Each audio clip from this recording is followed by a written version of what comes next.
भगवान गणेश देवी पार्वती और भगवान शिव के पुत्र हैं। एक बार की बात है जब भगवान शिव और देवी पार्वती अपने शयन कक्ष में विश्राम कर रहे थे। उस समय देवी पार्वती ने गणेश जी को आदेश दिया कि वह उनके कमरे के बाहर पहरा दे और किसी को भी अंदर ना आने दे। माँ की आज्ञा गणेश जी के लिए आदेश थी। उन्होंने वैसा ही किया और कक्ष के बाहर पहरा देने लगे। उसी समय अचानक परशुराम वहां पहुंच गए। परशुराम भगवान शिव से मिलने के लिए बहुत उत्साहित थे। दरअसल उस समय पृथ्वी पर राजा कार्तवीर्य का अत्याचार बहुत बढ़ गया था और परशुराम ने इसी कारण उन्हें मार दिया था। यह खबर भगवान शिव को देने के लिए ही वह कैलाश यानी भगवान शिव का निवास स्थान पहुँचे थे। भगवान शिव के कक्ष की ओर परशुराम को तेजी से बढ़ता देख गणेश जी उनके रास्ते में आ गए और उन्हें रुकने को कहा, लेकिन परशुराम भगवान शिव से मिलने के लिए बहुत उत्सुक थे, इसलिए उन्होंने कहा कि मुझे शिव से मिलना ही है। परशुराम की इस बात को सुनकर गणेश जी बोले, मैं आपको अंदर जाने नहीं दे सकता। माँ ने किसी को भी अंदर न जाने का आदेश दिया है। गणेश जी की यह बात सुनकर परशुराम जी गुस्से से लाल हो गए। उन्होंने कहा, तुम मुझे शिव से मिलने से नहीं रोक सकते। तुम नहीं जानते मैं कौन हूँ। इस पर गणेश जी ने कहा, आप कोई भी हो उससे मुझे कोई फर्क नहीं पड़ता। मेरे लिए माँ का आदेश सबसे ज़रूरी है। मैं आपको किसी भी सूरत में अंदर नहीं जाने दे सकता। गणेश जी की इन बातों से परशुराम का गुस्सा 7वें आसमान पर पहुंच गया।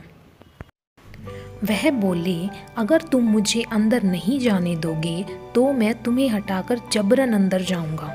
इतना कहकर परशुराम आगे बढ़ते हैं, लेकिन गणेश जी परशुराम को अंदर जाने से रोकने के लिए धक्का दे देते हैं और परशुराम दूर जाकर गिरते हैं।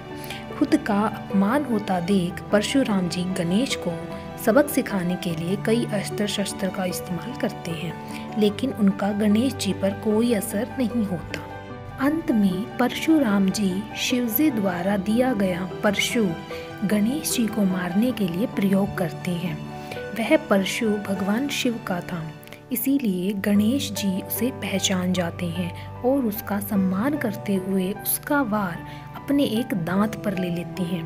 परशु की चोट के कारण गणेश जी का दांत टूटकर जमीन पर गिर जाता है और गणेश जी दर्द से कराहने लगते हैं। गणेश जी की दर्द भरी आवाज़ सुनकर माता पार्वती और पिता भगवान शिव अपने कक्ष से बाहर आ जाते हैं और गणेश जी की यह हालत देख परशुराम पर क्रोधित हो जाते हैं। भगवान शिव और पार्वती को गुस्से में देख परशुराम को अपनी भूल का एहसास होता है और वह अपने किए पर क्षमा मांगते हैं। परशुराम की क्षमा पर माता पार्वती कहती हैं कि एक ऋषि होते हुए भी आपका अपने क्रोध पर नियंत्रण नहीं है। क्षमा मांगने से क्या अब मेरे पुत्र गणेश का दांत वापस आ जाएगा? परशुराम कहते हैं कि जो भी हुआ वह मेरी बड़ी भूल थी, लेकिन इस घटना के कारण अब गणेश का आधा दांत व्यर्थ नहीं जाएगा। इस घटना के कारण ही अब से पूरी दुनिया में गणेश को एक दंत यानी एक दांत वाला के नाम से जाना जाएगा। धन्यवाद कि आप लोगों ने मेरी कहानी को इतना सारा प्यार दिया। अगर आप चाहती हैं कि मैं ऐसी ही और कहानियाँ आप लोगों के लिए लाऊं, तो प्लीज़ मेरे चैनल ढेर सारी कहानियाँ को लाइक, शेयर एंड सब्सक्राइब करें। Thank you.